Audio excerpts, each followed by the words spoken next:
Voice of editor ইনচিপলৈ সকলোকে স্বাগতম জনাইছোঁ মই আপোনালোকৰ সন্মুখত অনুপম চক্ৰৱৰ্তী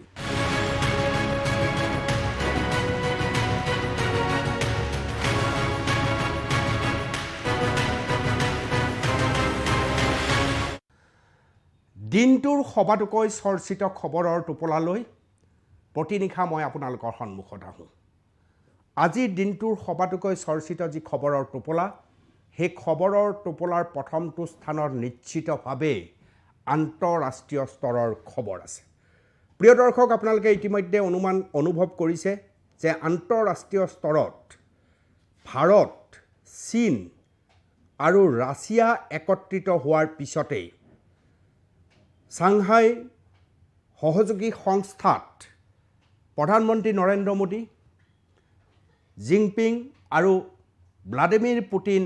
একেলগে এক হোৱাৰ পিছতে বিশ্বৰ সবাতোকৈ চৰ্চিত খবৰ এয়াই এক চেণ্ডেলত এই মুহূৰ্তত ট্ৰেণ্ডিঙত আছে এই খবৰটো এই সমগ্ৰ খবৰৰ পিছত আমেৰিকাত সাংঘাতিক ধৰণৰ পৰিস্থিতি হৈছে মই প্ৰথমে আপোনালোকক ফুল স্ক্ৰীনত মূল বিষয়বস্তু দেখুৱাব বিচাৰিছোঁ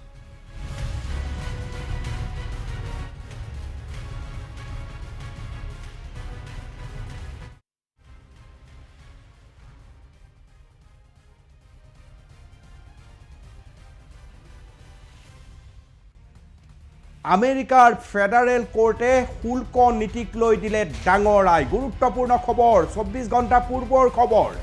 আন্তঃৰাষ্ট্ৰীয় আমেৰিকান কোনো নীতিতে শুল্কৰ দাদাগিৰি নাই বা নচলে বুলি খোদ আমেৰিকাৰ ফেডাৰেল কোৰ্টে মন্তব্য কৰিছে ফেডাৰেল কোৰ্টৰ ৰায়ৰ বিৰুদ্ধে সৰ্বোচ্চ ন্যায়ালয় যোৱাৰ যোজা চলাইছে ট্ৰাম্পে মোদী জিনপিঙৰ 40 মিনিটৰ বৈঠকত কি হ'ল গুৰুত্বপূৰ্ণ খবৰ ইয়াৰ লগত গুৰুত্বপূৰ্ণ খবৰ পুটিনৰ সৈতে বৈঠকত কি হ'ল আমেৰিকাৰ বিৰুদ্ধে শুল্ক বিদ্ৰোহ ঘোষণা কৰি ভাৰতক জুকাই লোৱাৰ নিচিনা অৱস্থা হ'ল যাৰ ফলত অষ্ট্ৰেলিয়া চীন Germany Japan Azerbaijan Iran Russia বহু দেশ ভাৰতৰ পক্ষত আহি উপস্থিত হৈছে আমেৰিকাৰ শুল্ক বোমাই এতিয়া ঘেৰি ধৰিছে আমেৰিকাক এই সমগ্ৰ বিষয়টো যেতিয়া আপুনি দীঘলীয়াকৈ পৰ্যালোচনা কৰিব প্ৰিয় দৰ্শক ইয়াৰ আৰম্ভণি কিন্তু ভাৰত আৰু পাকিস্তানৰ যুদ্ধ ভাৰত পাকিস্তানৰ এই যুদ্ধ আৰু ইয়াৰ লগতে আমেৰিকাত ৰাষ্ট্ৰপতি হিচাপে ডোনাল্ড ট্ৰাম্প আৰু এবাৰ নিৰ্বাচিত হোৱাৰ পিছত ট্ৰাম্পৰ শান্তিৰ নোবেল বঁটাৰ প্ৰতি যিটো দুৰ্বলতা সেই দুৰ্বলতাই আজিৰ এই স্তৰত উপনীত কৰাইছে এই মুহূৰ্তত দৃশ্য আপোনালোকে দেখিছে জিনপিং একেলগে মোদীৰ সৈতে যিটো আমি আশা কৰিবই নোৱাৰোঁ ৰঙা চীন বুলি ক'লে আমি ভয় কৰোঁ ৰঙা চীনক আমি সন্দেহ কৰোঁ চীনক আমি বিশ্বাস নকৰোঁ আনকি চীনা সামগ্ৰীৰ নাম কৈ চীনাক আমি তাচ্ছিল্য ভাৰতীয়সকল প্ৰায়বোৰ ভাৰতীয়ই কৰোঁ আৰু কিয় কৰোঁ এই কথাষাৰৰ আঁৰত চীনৰ বাৰে বাৰে ভাৰতৰ প্ৰতি দেখুওৱা আগ্ৰাসন নীতি ভাৰতৰ আনকি উত্তৰ পূৰ্বাঞ্চল নিজৰ অঞ্চল বুলি দাবী কৰাৰ প্ৰৱণতা আৰু বাৰে বাৰে চীনে ভাৰতৰ মাটি নিজৰ আয়ত্তলৈ নিয়াৰ যোজাৰ বাবে আমি সাধাৰণতে এই ধৰণে সন্দেহ কৰোঁ কিন্তু ৰাজনীতিত সকলো সম্ভৱ সেয়া অসমৰ ৰাজনীতিয়ে হওক ভাৰতৰ ৰাজনীতিয়ে হওক অথবা বিশ্বৰ ৰাজনীতিয়ে হওক ৰাজনীতি সকলোতে একে কেতিয়াবা শত্ৰু মিত্ৰ হয় কেতিয়াবা মিত্ৰ শত্ৰু হৈ উঠে আৰু এই মুহূৰ্তত দুই শত্ৰু ভাৰত আৰু চীন মিত্ৰতাৰ দিশে এখোজ নহয় বহু খোজ আগবাঢ়িবলৈ সক্ষম হৈছে এই দৃশ্য এই মুহূৰ্তত যিটো দৃশ্য আপোনালোকে মোৰ কাষত দেখি আছে এই দৃশ্য আপোনাৰ বাবে বিশ্বাসযোগ্য দৃশ্য নহয় যেন এতিয়াও হয় এতিয়াও বহু ভাৰতীয়ই ভাবে যে এনেকৈ কি পৰিৱেশ আৰু পৰিস্থিতি আহিল যিটো পৰিস্থিতিৰ কাৰণে আজি জিনপিং আৰু প্ৰধানমন্ত্ৰী নৰেন্দ্ৰ মোদীয়ে সাপতি কৰিছে আৰু একেলগে আগবাঢ়ি যোৱাৰ চিন্তা কৰিছে কিয় এই পৰিস্থিতি যোৱা প্ৰায় 8 বছৰ ধৰি এই ধৰণৰ পৰিস্থিতি নাছিল কিয় নাছিল মই এটা বিশেষ ভিডিঅ' আপোনালোকক দেখুৱাইছোঁ গালৱানত কি ধৰণে চীনা আৰু ভাৰতীয় সেনাই যুঁজিছিল আপোনালোকে জানে আৰু তাৰ পিছতে যথেষ্ট কঠোৰ হৈছিল ভাৰত চীনৰ প্ৰতি দৃশ্যটো চাওক এবাৰ এইটো দৃশ্যও আমি মনত ৰাখিব লাগিব চাওক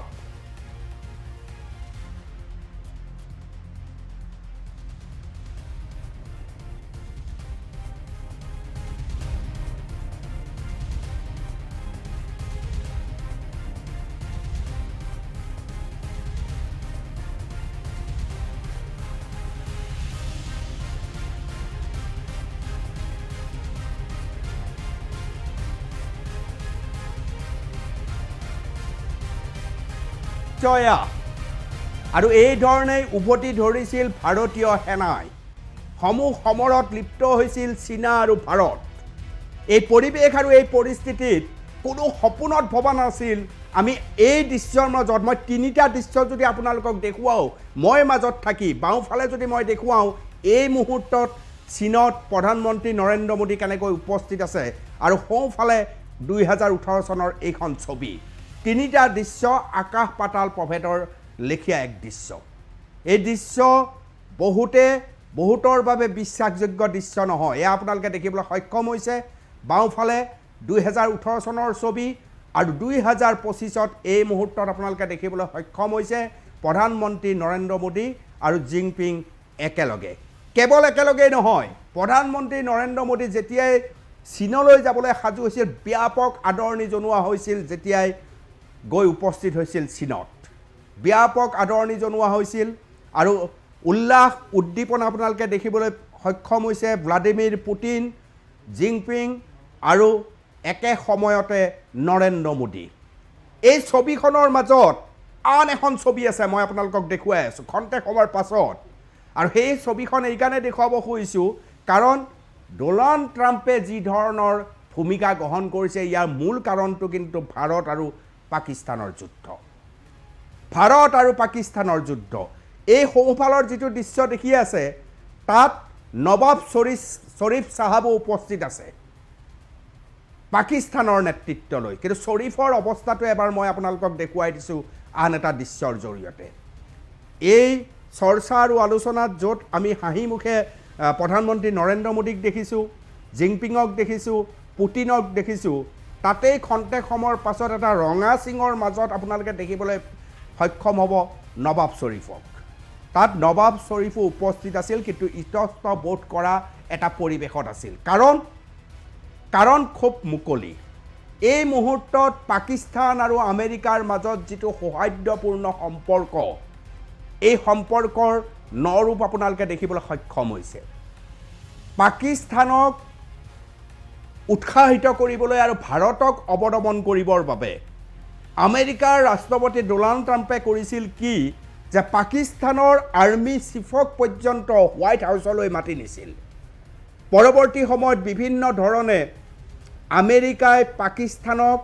আশা জগাবলৈ চেষ্টা কৰিছিল আৰু এয়া এই মুহূৰ্তত নৱাব শ্বৰীফক আপোনালোকে দেখিবলৈ সক্ষম হৈছে ৰঙা চক্ৰটোৰ মাজত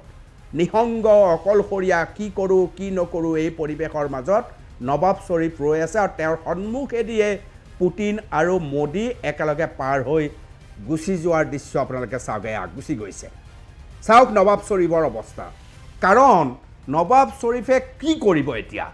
এফালে আমেৰিকাই আঙুলি টুৱাই ৰৈ আছে তোমালোকৰ আৰ্মি চিফক মাতি নিছোঁ তোমালোকৰ ঠাইলৈ আমাৰ মানুহ পঠিয়াইছোঁ এতিয়া আমি পাকিস্তানৰ লগত আছোঁ সেইবাবে এই ধৰণে নৱাব শ্বৰীফ নিসংগ আৰু নিসহায় হৈ এটা প্ৰতিমূৰ্তিৰ দৰে তাত থিয় দি আছে দৃশ্যটো আপোনালোকে বাৰে বাৰে চাই থাকক আৰু এই দৃশ্যটো চাই থাকোঁতে মই পাকিস্তানৰ ভাৰত আৰু পাকিস্তানৰ যুদ্ধৰ সময়ৰ কথা আপোনালোকক জনাব খুজিছোঁ গোটেই কাহিনীটো কি আচলতে কাহিনীটো এনেধৰণৰ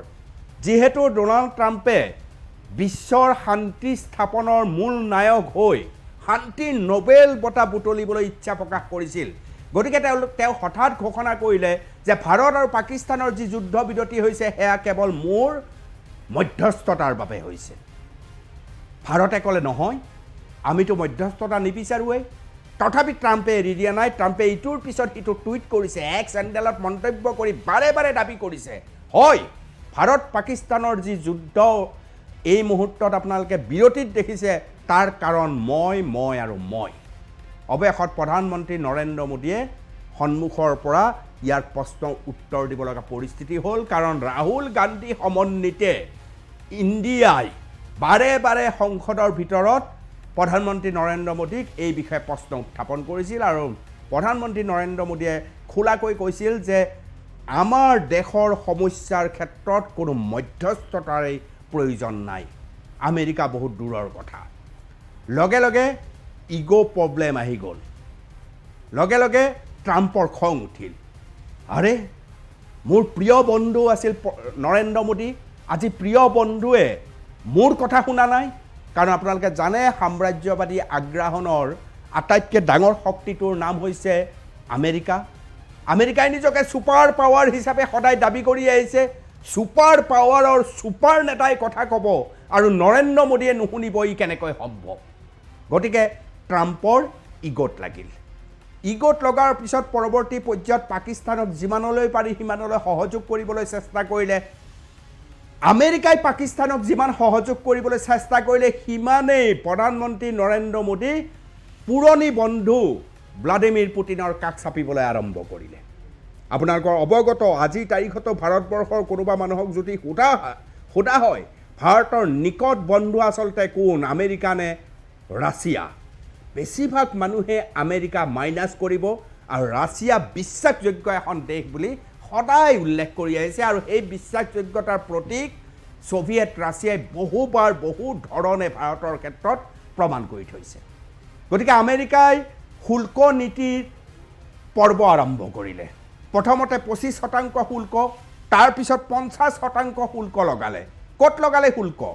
বস্ত্ৰ উদ্যোগত লগালে শুল্ক যাতে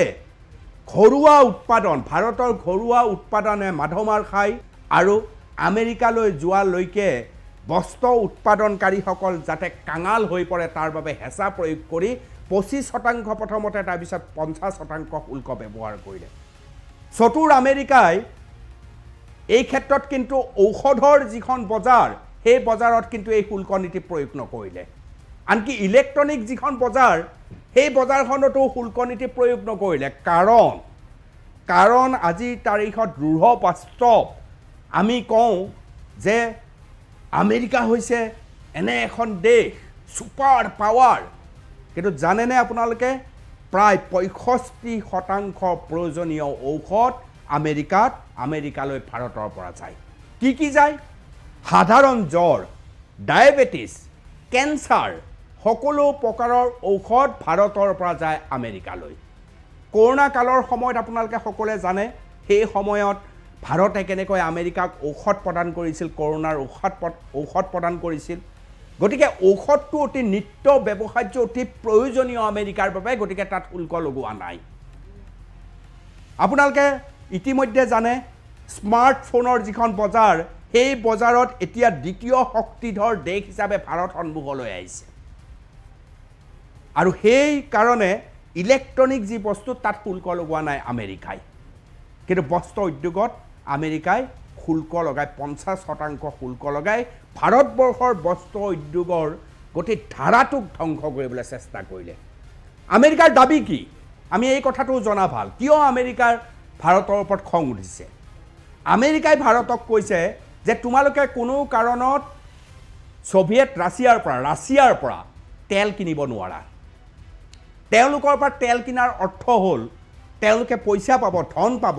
আৰু এই ধন ইউক্ৰেনৰ যুদ্ধত ব্যৱহাৰ কৰিব ইউক্ৰেন ধ্বংসত সেই ধন ব্যৱহাৰ কৰিব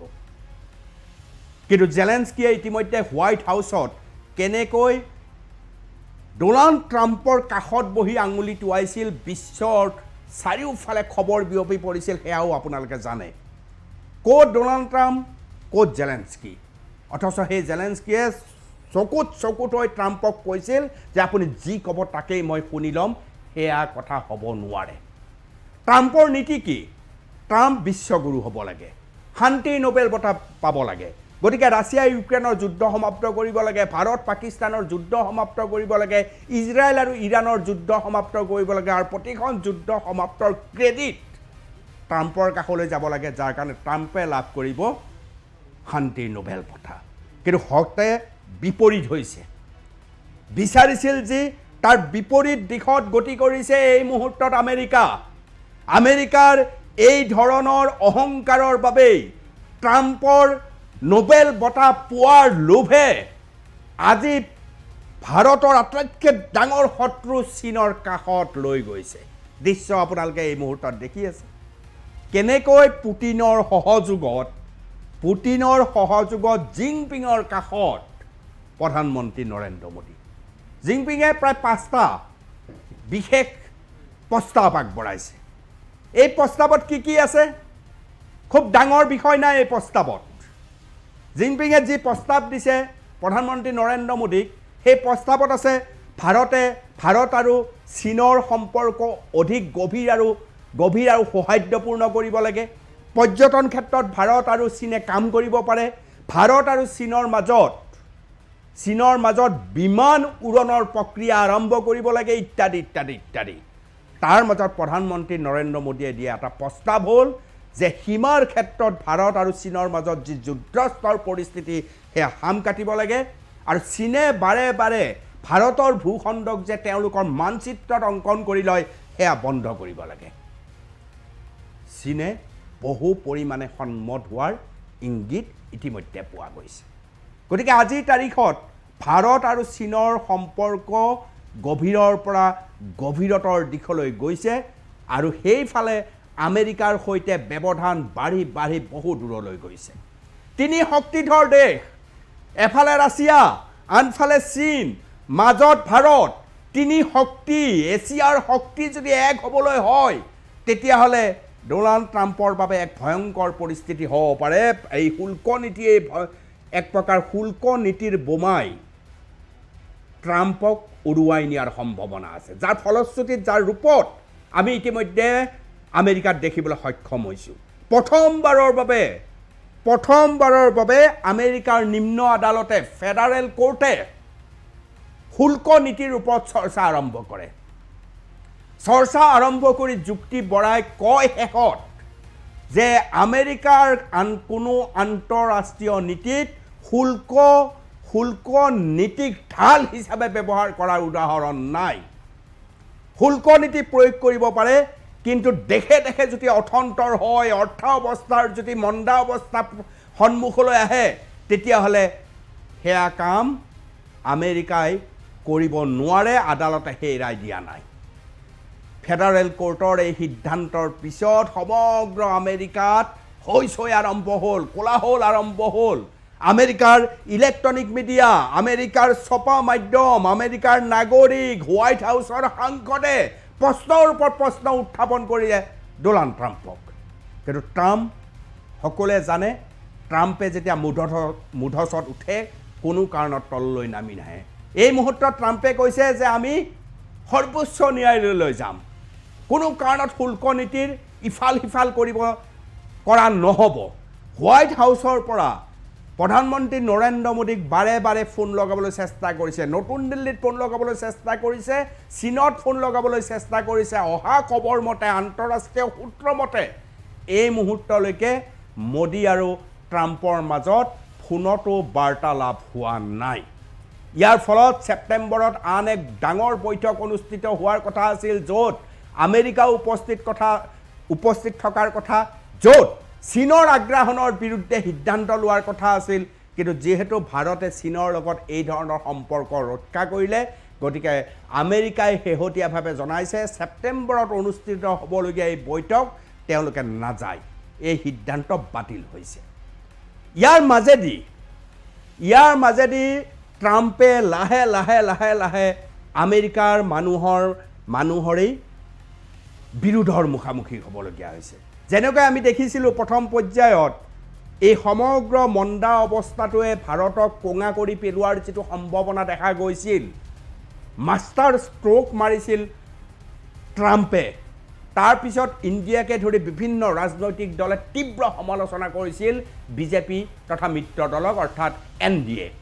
নৰেন্দ্ৰ মোদীয়ে মনে মনে আছিল। তেওঁলোকৰ কূটনৈতিক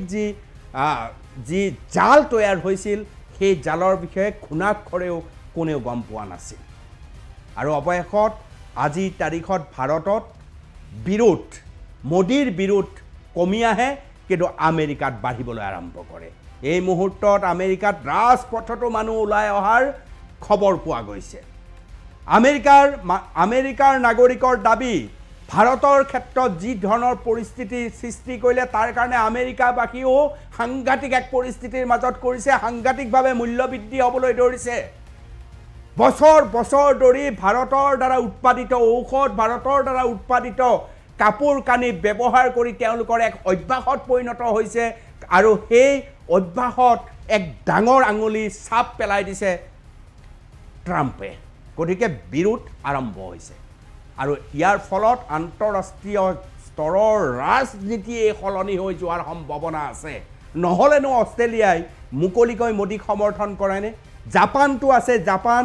আমেৰিকাৰো ভাল বন্ধু, কিন্তু জাপানে মোদীক সম্বৰ্ধনা জনাবলৈ কুণ্ঠাবোধ কৰা নাই। আজাৰবাইজানৰ দৰে পৰ্যটন ক্ষেত্ৰই মুকলিকে য'ত সিদিনা পাকিস্তানৰ সৈতে যুদ্ধ হওঁতে আজাৰবাইজানে ভাৰতৰ বিৰুদ্ধে স্থিতি লৈছিল, সেই একেখন আজাৰবাইজানে আজি ভাৰতক সমৰ্থন কৰিছে। ইৰাণ কাষত আছে, কোনে জানে কাইলৈ পৰহিলৈ ইজৰাইলে আওপাকে আহি ভাৰতৰ লগত থিয় হ'ব। গতিকে মহা সংকট হৈছে এই মুহূৰ্তত ডনাল্ড ট্ৰাম্পৰ। আৰু কূটনৈতিক দিশত প্ৰধানমন্ত্ৰী নৰেন্দ্ৰ মোদী ভাৰতৰ প্ৰতিনিধিত্ব কৰি ভাৰতক যে এই বৈদেশিক নীতিৰে আগবঢ়াই লৈ যাব সেয়া হয়তো কোনো ভবা নাছিল, যাৰ ফলশ্ৰুতিত আজিৰ তাৰিখত এই মুহূৰ্তত ভাৰত আমেৰিকাতকৈ শক্তিশালী নোহোৱাৰ পিছতো, ছুপাৰ পাৱাৰ নোহোৱাৰ পিছতো চিন্তা আৰু চেতনাৰে আমেৰিকাতকৈ বহু বহু খোজত ওপৰত আছে। সেইবাবে চিন্তিত হৈছে ডনাল্ড ট্ৰাম্প। আহিছোঁ এই সম্পৰ্কীয় দ্বিতীয়টো বাতৰিলৈ।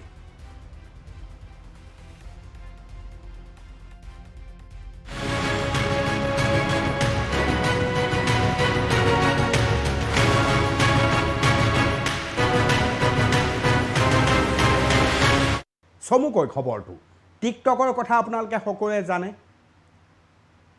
আৰু আজি চীনৰ সৈতে ভাৰতৰ যিটো সৌহাৰ্দ্যপূৰ্ণ সম্পৰ্ক, সেই সম্পৰ্কৰ বাবে টিকটক আকৌ উভতি আহিব নেকি? মনত ৰাখিব 2018 চনত যেতিয়া গালৱান ঘাটিত চীন আৰু ভাৰতৰ মুখামুখি যুদ্ধ হৈছিল, তাৰ পৰাই টিকটকক বন্ধ কৰি দিছিল ভাৰতে। গালৱানৰ যি অবৰ্ণনীয় পৰিস্থিতিৰ সৃষ্টি হৈছিল, সেই পৰিস্থিতিৰ পিছত চীনা সামগ্ৰী, বিভিন্ন সামগ্ৰী আৰু এপৰ ওপৰত নিষেধাজ্ঞা আৰম্ভ কৰিছিল ভাৰতে। কিন্তু এই মুহূৰ্তত যিহেতু চীন আৰু ভাৰত এক হৈছে,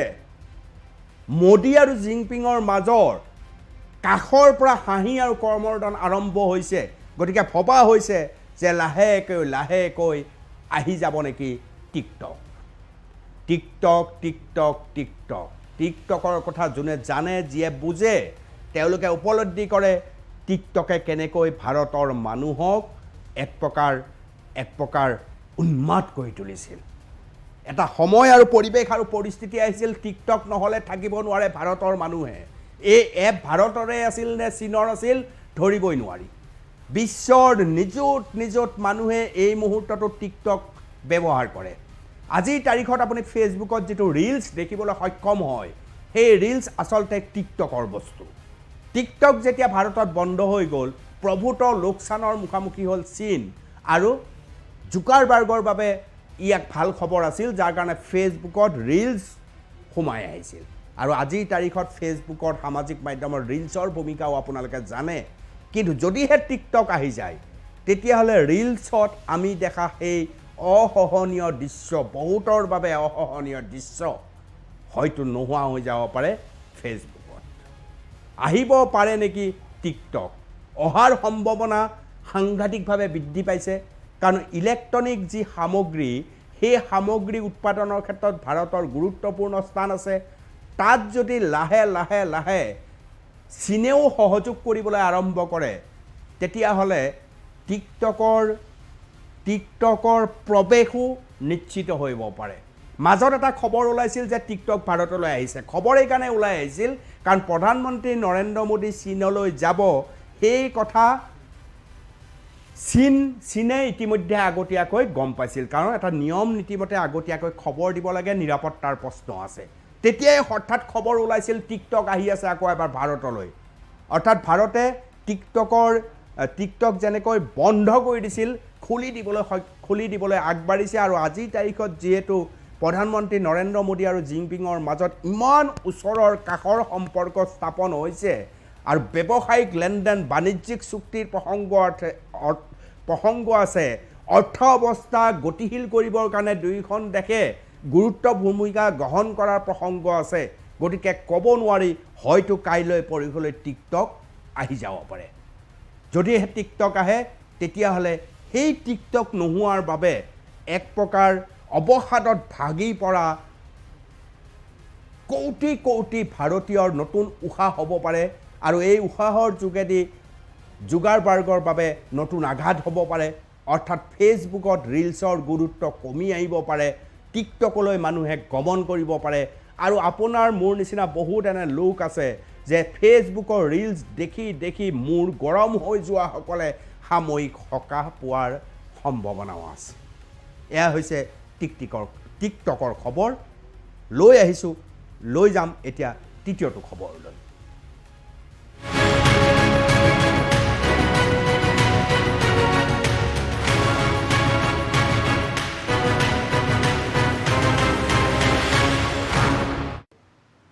ভূপেন হাজৰিকাৰ জন্মদিন সুধাকণ্ঠ ডক্টৰ ভূপেন হাজৰিকাৰ জন্মদিনৰ সময় একেবাৰে কাষত 8 তাৰিখ এইবাৰটো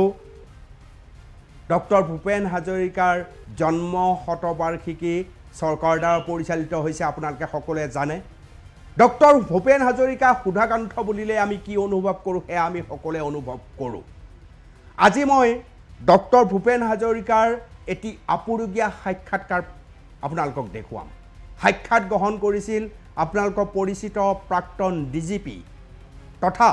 এই মুহূৰ্তত তথ্য আয়োগৰ মুখ্য আয়ুক্ত ভাস্কৰজ্যোতি মহন্তই ডেকা কালত এই আপুৰুগীয়া সাক্ষাৎকাৰ গ্ৰহণ কৰিছিল তাৰ প্ৰথম অংশ দেখুৱাৰ পূৰ্বে কাজিৰঙাৰ তথা বোকাখাটৰ এগৰাকী সমাজকৰ্মী সাংস্কৃতিক কৰ্মী সংগীতৰ সৈতে ধাৰাবাহিকভাৱে লাগি থকা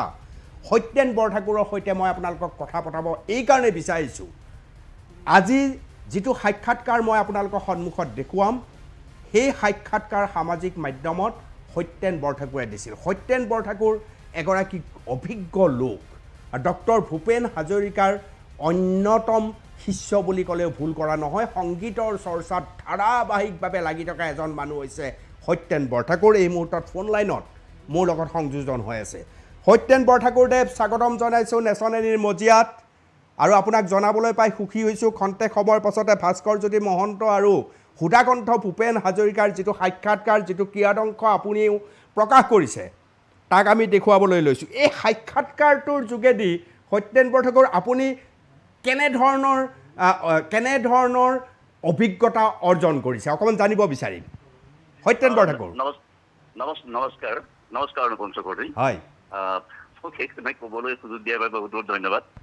ইয়াত তেখেতে বিশেষকৈ এটা বস্তু ভাস্কৰজ্যোতি মহন্তই সুধিছিলে আৰু সুধাকণ্ঠ ভূপেন হাজৰিকাই কৈছে যে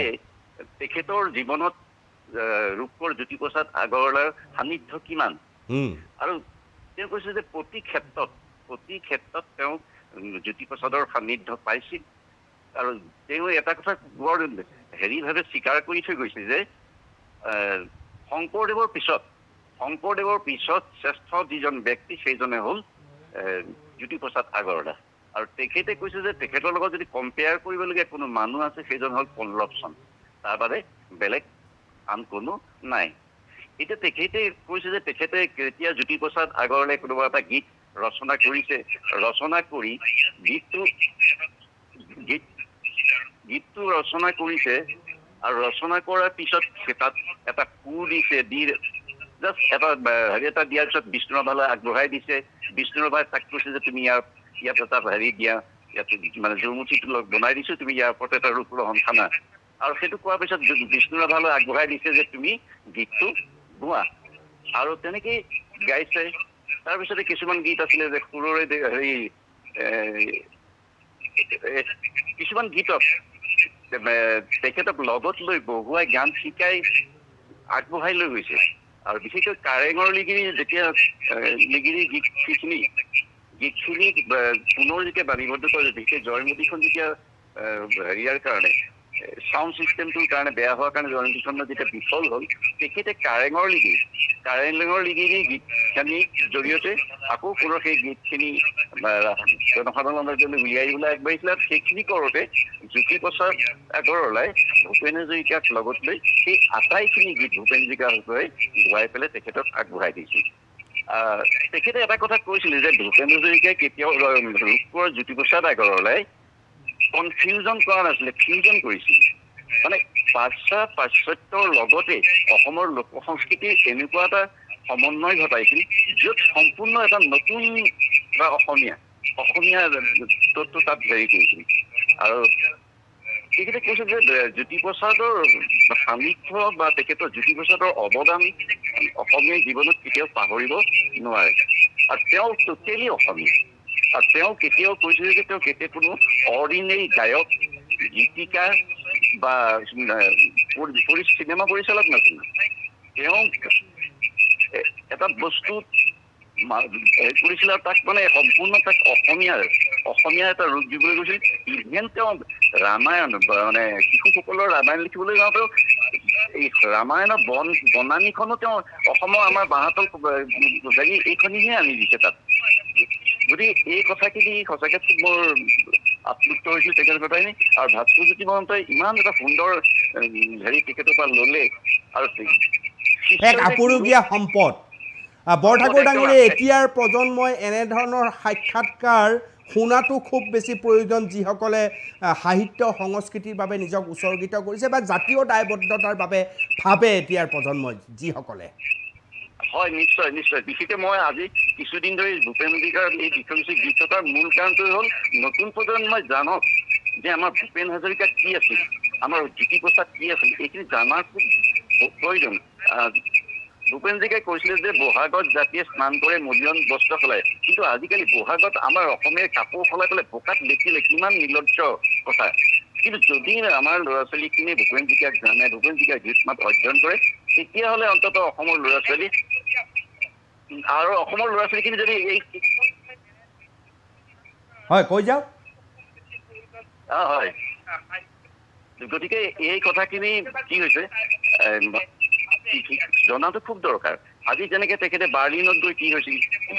বিখ্যাত লোকসকল থকাৰ পিছতো তেখেতৰ অনুষ্ঠান ৪৫ মিনিটৰ অনুষ্ঠান কেনেকে গৈ কেইবা ঘণ্টালৈকে হৈ গৈছিল, সেই কথাটো জানিব লাগে। আৰু তাৰ পৰা উপলব্ধি কৰক যে আমি ক'ত আছো, আমি কাৰ দেশত আছো, আমি ভূপেন হাজৰিকাৰ দেশত আছো। এইটোলৈ আমি প্ৰাউড কৰোঁ। তেওঁলোকক প্ৰাউড কৰিবলৈ হ'লে তেওঁলোকে ভূপেন হাজৰিকাক জানিব লাগিব যে ভূপেন হাজৰিকা কিমান ডাঙৰ এজন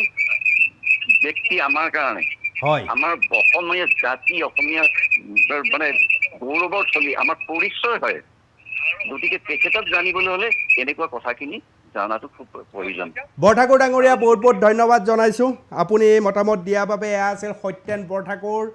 বোকাখাটৰ এগৰাকী জ্যেষ্ঠ সাংস্কৃতিক কৰ্মী, নীৰৱে কাম কৰি ভাল পোৱা সত্যেন বৰঠাকুৰে তেওঁ সংগৃহীত কৰা, সামাজিক মাধ্যমত তেওঁ প্ৰচাৰ কৰা ভাস্কৰজ্যোতি মহন্তৰ সৈতে সুধাকণ্ঠ ডক্টৰ ভূপেন হাজৰিকাৰ আপুৰুগীয়া সাক্ষাৎকাৰটোৰ প্ৰথম অংশ মই শুনোৱাইছোঁ, য'ত ৰূপকোঁৱৰ জ্যোতিপ্ৰসাদ আগৰৱালা কোন আছিল সুধাকণ্ঠ ডক্টৰ ভূপেন হাজৰিকাই বৰ সুন্দৰকৈ বৰ্ণনা কৰিছে। মই আগবঢ়াইছোঁ। আপোনাৰ সান্নিধ্য, জ্যোতিপ্ৰসাদৰ লগত সান্নিধ্যৰ অভিজ্ঞতাৰ বিষয়ে, তেখেতৰ মহত্বৰ বিষয়ে আৰু তেখেতৰ আজিৰ দিনৰ প্ৰাসংগিকতাৰ বিষয়ে অনুগ্ৰহ কৰি দুআষাৰমান কওকচোন। মোৰ সান্নিধ্য তেখেতৰ লগত হৈছে 1936 চনত। 36 চনৰ পৰা 40 চনলৈ ওতঃপ্ৰোতভাৱে জড়িত হৈ ফিল্ম, গ্ৰামোফোন ৰেকৰ্ড, এইবিলাকত যিমান গান গাব লাগে গাইছোঁ। তেখেতে যেনেকৈ শিকাইছে তেনেকৈ গাইছোঁ। তেখেতক সহযোগিতা কৰিছিলে বিষ্ণু বাইদেৱে। বহুত সময়ত এনেকুৱা দেখিছোঁ যে গানটো লিখি পেলালে, যদিও বাইদেউক লিখি পেলোৱাৰ পিছত এটা সুৰৰ স্কেলিটন দি দিলে, দি পেলাই তেজ মহন্তই দে বুলি পেলাই মোৰ ফালে আগুৱাই দি পেলাই কৈছে গোৱাচোন এতিয়া, গোৱা। আৰু বিষ্ণুপ্ৰসাদ ৰাভাক কয় যে তুমি বাকীখিনি মিউজিকখিনি তুমি ঠিক কৰি দিয়া। এনেকৈ অসম সাহিত্য সভাৰ 1936-ৰ অধিৱেশনখনত ৰঘুনাথ চৌধুৰী আহিছিলে তাক প্ৰথমেই মানে পৰি যাওঁ ভূপেন হাজৰিকাই চব মানে মই অকণমান ল'ৰা কিন্তু সুৰৰে দেউলৰে ৰূপৰে শিকলি সুৰৰে দেউলৰে সেই ঘেৰি মুকুটটো আমাৰ দ্বাৰাই কটাইছে কোনোবা এটা ৰূপৰ কৰিছে কোনোবা এটা সোণৰ কৰিছে সোণালী ৰঙৰ কৰিছে এইবিলাক কৰি পেলাই একেবাৰে সোমাই গ'লো আৰু তাতে মিউজিক ফেক্টৰী এটাতে মই মোৰ প্ৰাৰম্ভণ মানে সেই মিউজিক ফেক্টৰীটোৰ ল'ৰা ছোৱালীবিলাকৰ হিৰো মই অভিনয়টো মই হেৰিটো মই গতিকে খুব মৰম কৰি দেউতা আৰু মাৰ পৰা এদিন আহি পেলাই ক'লেহি যে কাৰেঙৰ মোৰ জয়মতীৰ গীতকেইটা বেয়া হ'ল শব্দ বেয়া হ'ল শব্দ নিয়ন্ত্ৰণ বেয়া হ'ল গতিকে মই আকৌ তাক পুনৰ ৰেকৰ্ড কৰিব খুজিছোঁ বাণীবদ্ধ কৰিব খুজিছোঁ গতিকে জয়মতীখনো কৰিম ফিল্মত অলপ কষ্ট পালোঁ বহুতে মোক বেয়া বুলিছে গতিকে মই অন্ততঃ গানখিনি ইমৰ্টেল কৰিবৰ কাৰণে মই আকৌ গ্ৰামোফোন কোম্পানীৰ সহায় লৈছোঁ লৈ পেলাই তাত গ্ৰামোফোন পালা কৰিম তে গৈ পেলাই যিমান গান তেওঁ শিকাইছে একেবাৰে হাতত ধৰি শিকাইছে অলমষ্ট সেই গোটেইখিনি গাইছিলোঁ সেই সান্নিধ্যটো সংগীতৰ থ্ৰুৰে হৈছিলে কিন্তু তাৰপিছত যেতিয়া 13 বছৰ বয়সত মই অগ্নিযুগৰ ফিৰিঙতি মই লিখিলোঁ তেওঁ প্ৰথমেই ক'লে যে তইতো ভাল কৰিছ অগ্নিযুগৰ সুৰ কি দিছে বোলে হেৰি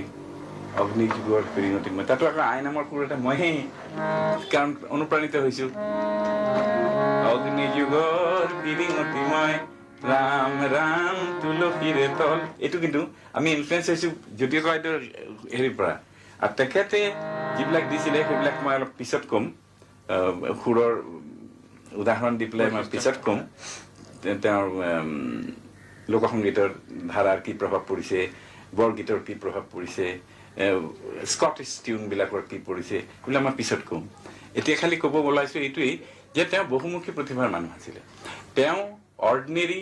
ফিল্ম মেকাৰ নাছিলে তেওঁ অৰ্ডিনেৰী গায়ক নাছিলে তেওঁ অৰ্ডিনেৰী গীতিকাৰ নাছিলে he was a total personality যি তেতিয়াই আমাক ক্লাছ 9-10তে কয় ত্ৰিভুজ এটা আঁকি পেলাই দেখুৱাই ত্ৰিভুজ এটা আঁকে দিছ এ ট্ৰাইংগল এই বেছটো যিমানে ডাঙৰ হ'ব পিপলছ কালচাৰ যিমান পিপলক তুমি হেৰি কৰিব পাৰিবা ত্ৰিভুজটো সিমানে ওখ হ'ব যিমানে বেছ পিপলৰ ওচৰত ৰাখিব পাৰিবা সুৰ যদি তুমি দিব খোজা তে পিপলৰ মাটিৰ গুণ থকা সুৰৰ ওপৰত ভেটি কৰি তুমি তাৰপিছত তুমি পৃথিৱীখন লগোৱা কিন্তু চিন্থেচাইজ হ'ব লাগিব চিন্থেচিছ হ'ব লাগিব এফালে কেৰু এফালে ইয়াৰিং এফালে লিপষ্টিক এফালে জেতুকা সেই সোপা আৰ্ট নহয় আৰু এটা মানুহে ট্ৰিনিটি কলেজ অফ মিউজিকৰ নিচিনা কেম্ব্ৰিজ ইউনিভাৰ্চিটিত পঢ়ি শুনি আহি সমাজ বিজ্ঞান আৰু সংগীত আহি পেলাই লাহে লাহে লাহে লাহে মটৰেৰে পেৰিছৰ পৰা মটৰেৰে আহেনে বাৰু মটৰেৰে আফগানিস্তান হৈ আহি পেলাই লাহোৰলৈ আহিছে তাতে ঠিক কৰিছে এখন ছবি কৰিম ইফালে তেওঁৰ বন্ধু উফা লেবৰেটৰীত তেওঁৰ সহপাঠী হেৰিৰ বহুত টকা পইচা আছিলে হিমাংশু ৰায় তেওঁৰ সহধৰ্মিনী বা প্ৰেম তেতিয়া বোধহয় সহধৰ্মিনী হৈ গৈছে দেৱিকা ৰাণী আমাৰ দাদা চাহেব ফাল্কে এৱাৰ্ড প্ৰথম যিগৰাকী পাইছে সেই দেৱিকা ৰাণী আৰু তেওঁলোকৰ সংগৰ মানুহ আহি মটৰ দি আহি চাউণ্ড ইঞ্জিনিয়াৰ এজনক লৈ যি ডুবালে তেওঁ কোনোবা পাঞ্জাবী আছিলে তেওঁৰ নামটো ক'বলৈ খং উঠে মোৰ এতিয়া আহি ভোলাগুৰিলৈ আহিলে ভোলাগুৰিত আহি পেলাই ভোলাগুৰিত ইম্প্ৰভাইজড লেবৰেটৰী এটা কৰি ল'লে তেনেকে গোটেই জাতিটোকে এনেই ৰাজনৈতিকভাৱে মৃত্যু বাহিনী খোলা মানুহটোৱে ইণ্টেলেকচুৱেলি গোটেই অসমীয়া সমাজটোক তাৰপিছত তেওঁৰ জাৰ্ণেলিজমতো কম নাছিল আনকি তেওঁৰ শিশু সাহিত্যতো কম নাছিল শিশু সাহিত্যত কিবা ৰামৰ বনবাস হৈছে 14 বছৰ সেই বনবাসৰ সেই বনানীখিনিৰ বননিখিনি অসমীয়া বাঁহৰ চুক নহলে লেখেনে বাৰু? বনৰ বাজনা বাজে বন ভাওনাৰ গান বান ওজা পালি তোল পাত হল বাঘে ভোৰ তাল বাই হাউম হাউম হুকৰ ঘুকৰ ঘেক ঘাউম ঘাউম কু কু কু কু খাউম খাউম ভু ভু ভুক ভুক ভেক হুম হুম খেক খোৱা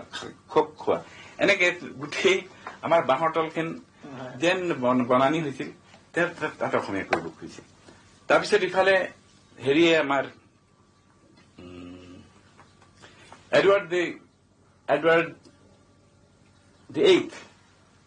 তেওঁ কোনোবা এজন সাধাৰণ ছোৱালীৰ নাম মিছেছ চিমছন, কোনোবা ডিভৰ্চি, তেওঁ প্ৰেমত পৰিল কাৰণে হুলস্থুল হল, সিংহাসনখন এৰি দিলে। কিন্তু তাত দুমাহ আগতে আমি চাইছো কাৰেঙৰ লিগিৰি, য'ত একে গল ঘটনা। কাৰেঙৰ প্ৰিন্স এজনে লিগিৰিৰ প্ৰেমত পৰি পেলাই সিংহাসন এৰি দিছে। এখেতৰ মই তুলনা পাওঁ, অকল বহুমুখী প্ৰতিভাৰ তুলনা পাওঁ পল ৰবচনৰ সৈতেহে। আমাৰ মাইনাছ বিষ্ণুপ্ৰসাদ ৰাভাৰ যিখিনি পল ৰবচনিজম আছে সেইখিনি মাটিৰ। এওঁ হল মাটিৰ কথা আকাশৰ ফালে চাই ভাবে। হাতখন মেলি দি আকাশত চুই থাকে, ভৰি মাটিত থাকে। জ্যোতিপ্ৰসাদৰ আইভৰি টাৱাৰ হেৰি নহয়, ইণ্টেলেকচুৱেল নাছিলে তেখেত। জ্যোতিপ্ৰসাদে পশ্চিমীয়া বহুতো সাংস্কৃতিক উপাদান তেওঁৰ সংগীতসমূহ, যিটো আমি আজিকালি জ্যোতি সংগীত বুলি জানো, তাত উপাদানসমূহ আনিলে আৰু অসমীয়া থলুৱা সংস্কৃতিৰ উপাদানসমূহৰ লগত আপুনি যিটো কৈছে চিন্থেচিছ তেওঁ কৰিলে, তাৰ দুটামান উদাহৰণ আমাক দিবনে? অলপ অলপ উদাহৰণ দি পেলাই মই বুজাই দিওঁ। এতিয়া গোটেই ভাৰতবৰ্ষতে ব্ৰিটিছ সাম্ৰাজ্যবাদৰ বিৰুদ্ধে বিদ্ৰোহী গান লেখা হৈছে। তাত কিন্তু বেণ্ডত যিবিলাক বাজিছিলে ৱেষ্টাৰ্ণ হেৰি, সেইবিলাকে নজৰুলকো প্ৰভাৱ বিস্তাৰ কৰিছিলে। নজৰুল, কাজী নজৰুল ইছলাম আৰু জ্যোতিপ্ৰসাদৰ, বিষ্ণুপ্ৰসাদৰ। তাৰ এটা উদাহৰণ হল বিশ্ববিজয় নৌজৱান, বিশ্ববিজয় নৌজৱান, বিশ্ববিজয় নৌজৱান, বিশ্ববিজয় নৌজৱান, শক্তিশালী ভাৰত, শক্তিশালী ভাৰত, ওলাই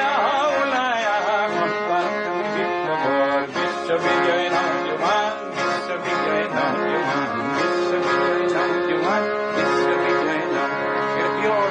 পিয়ৰ বেণ্ড অফ স্কটলেণ্ড আহিলে। তাৰপিছত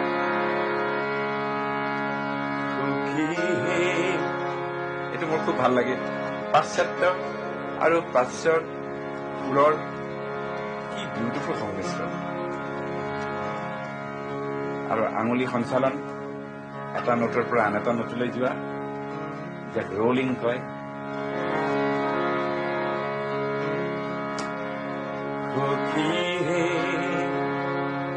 কি কমে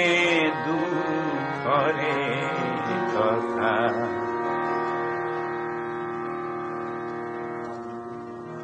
অমৃত মথতে মাক কৰিবা লিটাৰেচাৰ, অমৃত মথতে বিহু কজিলে মিঠা হলে ভুল হব পাৰে দেই। এইটো বোধ হয় জয়মতীত হেৰিয়ে লিখিছে, লক্ষ্মীনাথ বেজবৰাই লিখিছে, যিটো বাইদেউ সুৰ দিছে। হয়, সখী হে কি কমে দুখৰে কথা, এটা ৰাগ আছে। অমৃত মথতে বিহু কজিলে মিঠা মুহলে তিতা। বেষ্ট আহিল।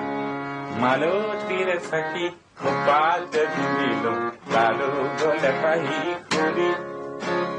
মালতীৰ পাহি মালতীৰ পাহি কপাল দিল লালু গলে পাহি খুলি, সোণৰে সজাতে প্ৰকৃতি ৰাখিলো কিয় গুচি গলে মালতীৰে চাকি কপালে পিন্ধিলো তাৰো গলে তাই কৰি সোণৰে সজাতে প্ৰকৃতি ৰাখিলো কিয় গুচি গলে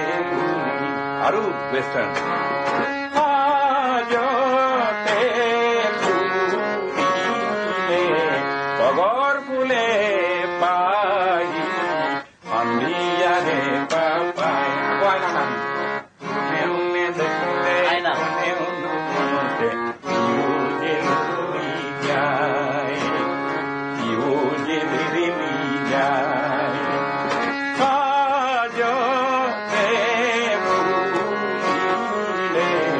তগৰ ফুলে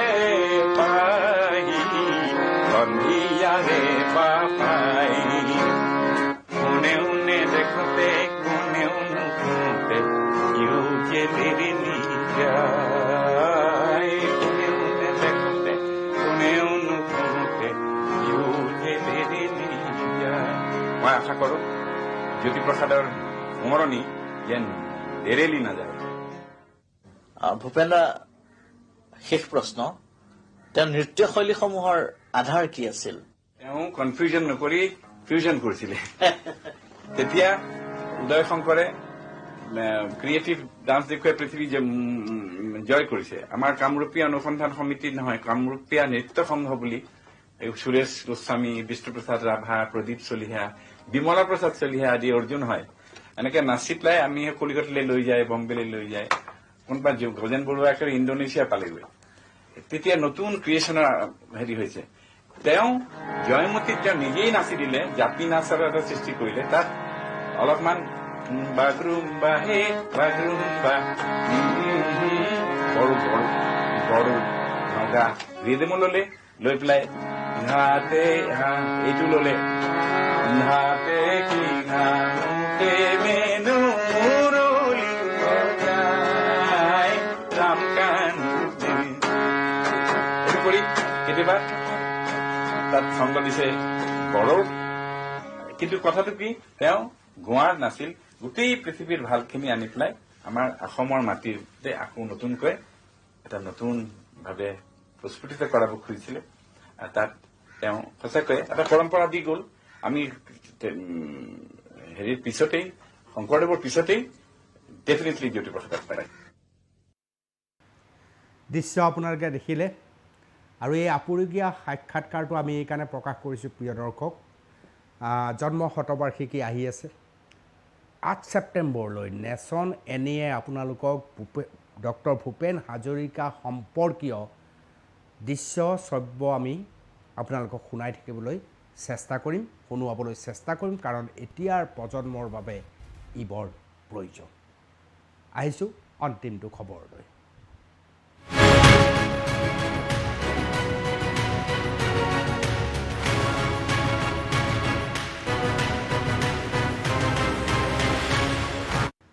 মই এৰি যোৱাৰ আগতে এটা দৃশ্য আপোনালোকক দেখুৱাই থৈ যাম এই দৃশ্যটোৰ লগত আপোনাৰ মোৰ জীৱনৰ সম্পৰ্ক আছে মই কথাষাৰ এইকাৰণে ক'ব খুজিছোঁ যে ভোক নহয় ভোকৰ বাবে ভোক নহয় ভোকৰ বাবে এই পৃথিৱীত যি স্বীকাৰ হয় তাক আমি অস্বীকাৰ কৰিব নোৱাৰোঁ আৰু সি কেতিয়াবা নান্দনিক দৃশ্যলৈও পৰিৱৰ্তন হয় মই তেনে এটা দৃশ্য আপোনালোকক দেখুৱাম কিন্তু তাৰ পূৰ্বে ভইচ অফ এডিটৰ ইন চিফৰ পৰা আজিলৈ মই বিদায় লৈছোঁ কাইলৈ নিশা 8 বজাত আকৌ আপোনালোকক লগ পাম চাওক নান্দনিক দৃশ্য এটা চৰাই আৰু মাছৰ কাহিনী বিদায় লৈছোঁ ধন্যবাদ